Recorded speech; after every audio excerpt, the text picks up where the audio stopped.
सुप्रभात मंडळी.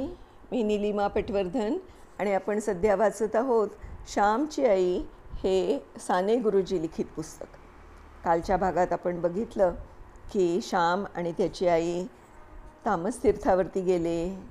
त्यांना तिथे एक नवस फेडायचा होता त्यासाठी, आणि तिथे समुद्रस्नान करून ते सुभाताईच्या घरी परत आले आणि जेवावयास बसले. आता पुढे बघूया. जेवण अत्यंत साधं परंतु रुचकर होतं. सुभाताईने तेवढ्यातल्या तेवढ्यात आमच्यासाठी खांडवी हे साधं पक्वान्न केलं होतं.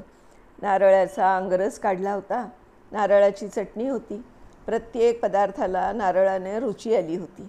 वांगी आणि त्यात मुळ्याच्या शेंगा अशी भाजी होती. ती मोठी झकास झाली होती. घरचं लोणकडं तूप होतं. श्याम, श्लोक म्हण चांगलासा, आई म्हणाली. मी केयुरा न विभूषयंती पुरुष हा संस्कृत श्लोक म्हटला.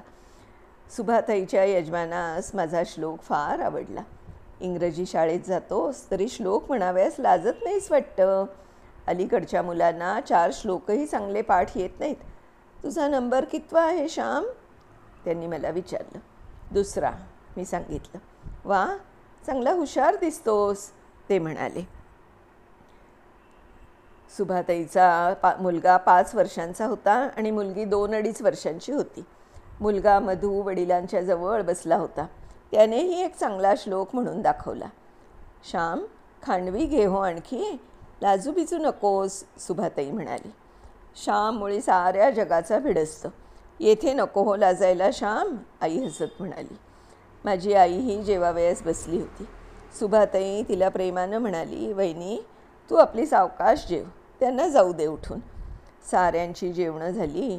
ओल्या पोफळातील सुपारी सुभाताईनं आईला दिली. मी सुपारी खात नसे, परंतु ओल्या सुपारीतले खोबरे कुरतडून खाल्ले. सुभाताई आणि आई या दोघींनी आवरावर केली. दोघीजणींनी जरा अंग टाकलं आणि दोघीजणी बोलत होत्या. सुभाताईच्या मुलग्याबरोबर मी आगरात गेलो. आगरातील मजा पाहत होतो. कितीतरी केळी प्रसवल्या होत्या. केळीच्या दात्यांची पखरण पडली होती. केळीच्या दात्यांची चटणी करतात, परंतु फार असले म्हणजे त्यांना कोण विचारतो. केळफुलाची एक एक पारी उघडत होती आणि केळ्याची फणी बाहेर पडत होती. पेरूचं झाड होतं, त्यावर मी चढलो. पोपट बसले होते त्याच्यावर. एक सुंदर पेरू पोपटाने टोचला होता.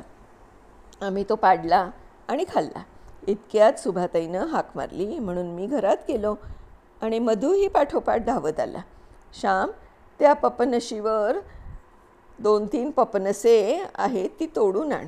2 येथे फोडू आणि 1 बरोबर घेऊन जा गाडीत खायला, सुभाताईने सांगितलं. कुठे आहे झाड असं मी विचारताच, चल मी दाखवतो मामा, असं म्हणून मधू मला म्हणाला आणि माझा हात धरून मला ओढू लागला.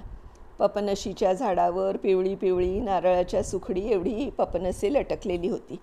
आमच्या घरी लहानपणी पपनसे होती, परंतु तिला तितकी मोठी फळे येत नसत.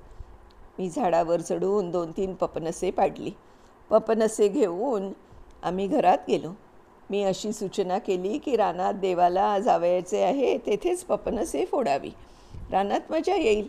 परंतु सुभाताई म्हणाली, रानात आपण ओला नारळ आणि पोहे खाऊ, पपनसे येथेच फोडा. पपनसे फोडण्यात आली. गाडीवाल्यांनाही नेऊन दिल्या फोडी. फारच गोड होती पपनसे. देवीला जायची वेळ झाली. मी गाडीवानास उठवले. सुभाताई, तिची मुले, मी आणि माझी आई सारे गाडीत मावलो. गाडी मोठीच होती. गावाबाहेरच्या टेकडीच्या पायथ्याशी ती देवी होती. आईने देवीची पूजा केली. लाकडी बाहुली, करंडा, बांगड्या तिच्या पायांवर वाहिल्या. खडा नारळांनी देवीची ओटी भरण्यात आली. साऱ्यांनी कपाळाला अंगारा लावला आणि घरच्या माणसांसाठी कागदाच्या चिठोऱ्यात आईनं पुडी करून घेतली. मग आम्ही वनभोजन केले. नारळ, पोहे, गूळ. रानात गंमत वाटली. रानात नेहमी मजा असते. मनाला प्रसन्न आणि मोकळं वाटतं. वनभोजने, तेथे घरच्या भिंती नसतात.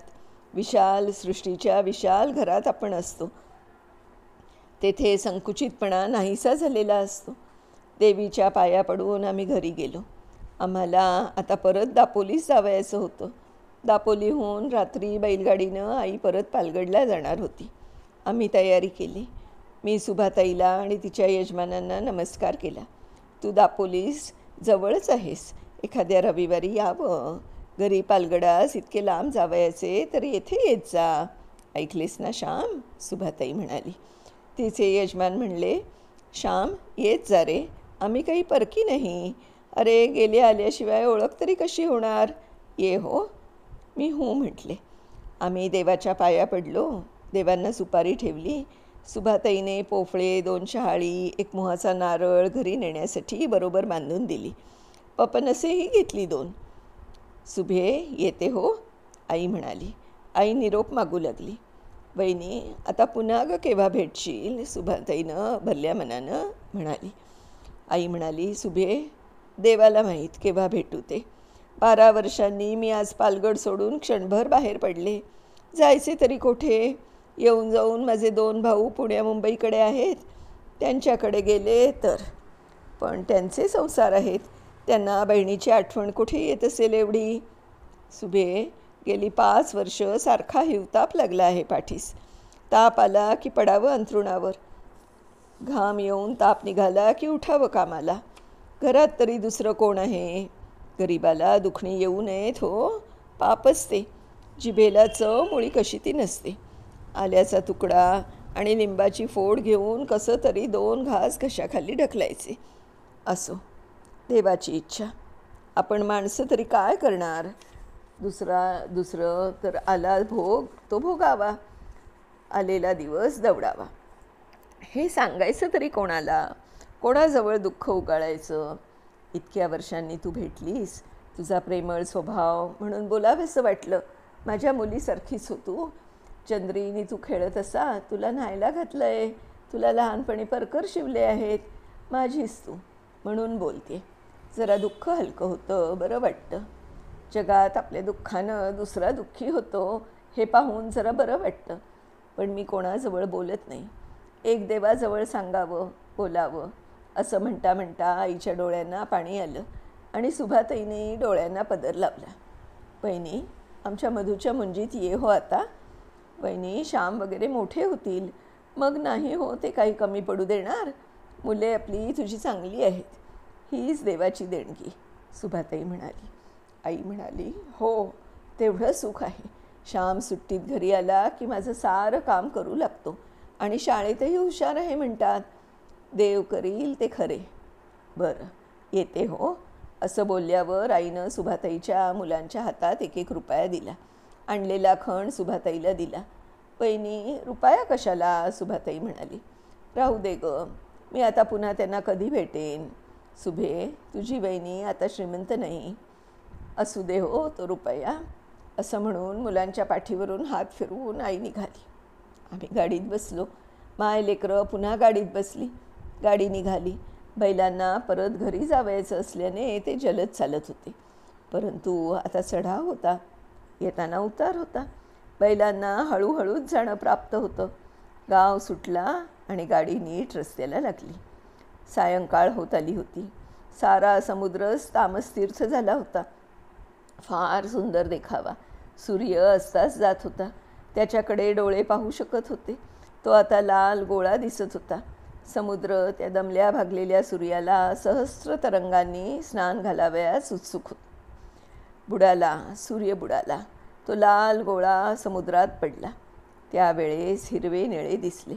रात्रभर समुद्राच्या कुशीत निजून तो दुसऱ्या दिवशी परत येणार होता. दोन्हीकडे किर्र झाडी लागली. मधून आकाशात तारे दिसू लागले. रात्रीच्या वेळी जंगलातून जाण्यात फारच गंभीरता वाटते. रातकिडे ओरडत होते. दुरून समुद्राची गर्जना ऐकू येत होती. माय लेकरे गाडीत बोलू लागली. आई पुन्हा आपण अशीच दोघे केव्हा बरं कोठे जाऊ. तुझ्याबरोबर मी कधी हिंडलो नाही आई. तुझ्याबरोबर हिंडावं आणि प्रेम लुटावं असं वाटतं. मी आईचा हात हातात घेऊन म्हटलं. आई म्हणाली, तुम्ही मोठे व्हा, मग तुमच्या रोजगारावर मी येईन. मग मला पंढरपूर, नाशिक, काशी, द्वारका सगळीकडे हिंडवून आणा. तुझे आजोबा काशीला जाऊन आले होते.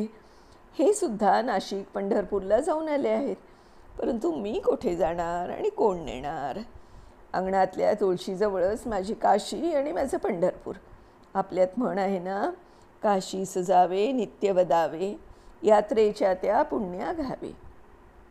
जाईन जाईन म्हणत राहिल्यानेही गेल्याचं पुण्य लागतं. अंगावर पाणी घेताना हर हर गंगे म्हणावं. विठोबा आणि विश्वेश्वर, गोदा आणि गंगा आपल्या अंगणात आपल्या घरी आहेत. गरिबासाठी ही सोय आहे. बाळा, आपण कोठे जावयाचं हिंडायला? सावकाराचे गुमास्ते तर सारखे घरी धरणे धरून बसतात. वाटते नको हे जिणे, पुरे हा संसार. कुठल्या यात्रा निमित्रा? अरे, ही संसार यात्रा हीच मोठी यात्रा. हो, या यात्रेतूनच भरल्या हातांनी अब्रूनिशी मला डोळे मिटू दे म्हणजे झालं. डोंगरावर धोधो पडणारे पाणी, त्याच्याजवळ आम्ही आलो होतो.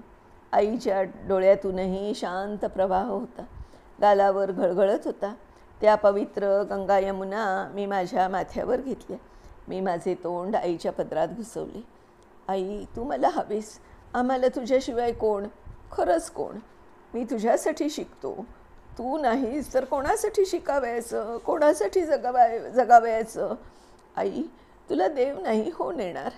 असं म्हणून मी आईला घट्ट धरून ठेवलं. जणू त्यावेळीच मृत्यू तिला न्यावयास आला होता आणि म्हणून मी तिला पकडून ठेवीत होतो. देव करतो ते सारे बऱ्यासाठी. तुम्ही चांगले व्हा म्हणजे झालं, आई म्हणाली. आता गाडीत कोणी बोलत नव्हतं. आईच्या मांडीवर भक्तिप्रेमाने, कृतज्ञतेने, सर्व कोमल भावनांनी उचंबळून मी माझे डोके ठेवले होते. मी थोड्या वेळाने पुन्हा आईला म्हटलं, आई, तू लहानपणी एक गोष्ट सांगत असे. एका भिकाऱ्याचा मुलगा आपल्या झोळीतील 4 दाणे रस्त्यावर टाकी, सकाळी त्या दाण्यांचे सुंदर सोन्याचे पीस होई.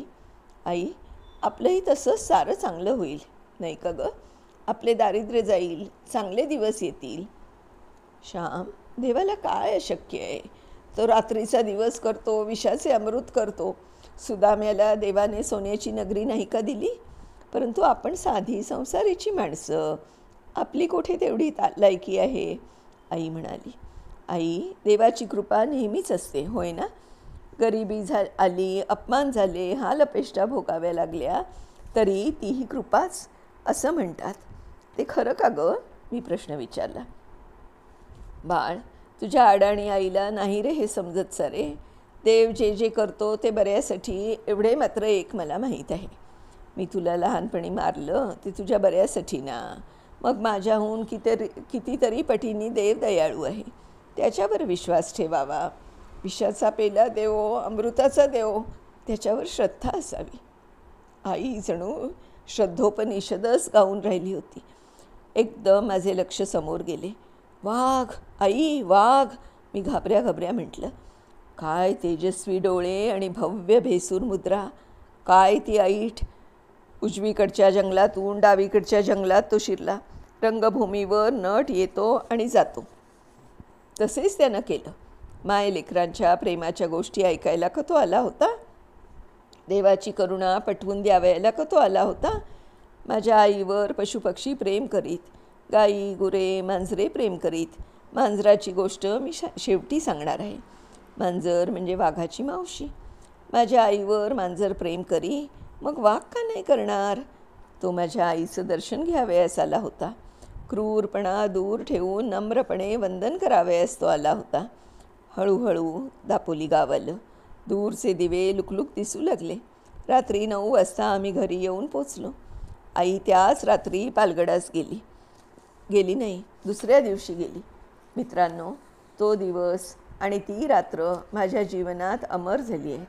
त्यानंतर पुन्हा कधीही मी आणि माझी आई एकत्र कोठे गेलो नाही. तो एकच दिवस. त्या एकाच दिवशी मी आणि माझी आई सृष्टीमाऊलीच्या, समुद्र आणि वनराजी यांच्या सहवासात होतो. दोघं रंगलो, प्रेमात डुंबलो, हृदये हृदयात ओतली. त्या दिवसानंतर माझ्या आईच्या जीवनात अधिकाधिक कष्ट आणि संकटे येऊ लागली.